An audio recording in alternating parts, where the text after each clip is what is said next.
Kwa majina naitwa Mariamu Edikreti, katibu wa CCM wilaya Njombe. Vijana wamepata mwamko na vijana wengi waliojitokeza kugombea na kuchukua fomu za kugombea ubunge.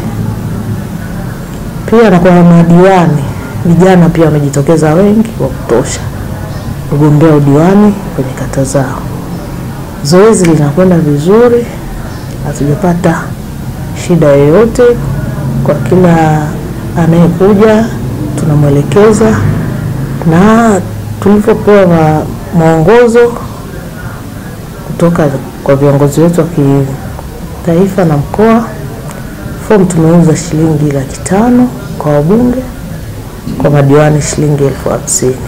Mpaka sasa hivi tunaambia wao watulivu, wakae, kwa sababu bado mchakato unaendelea wa vikao.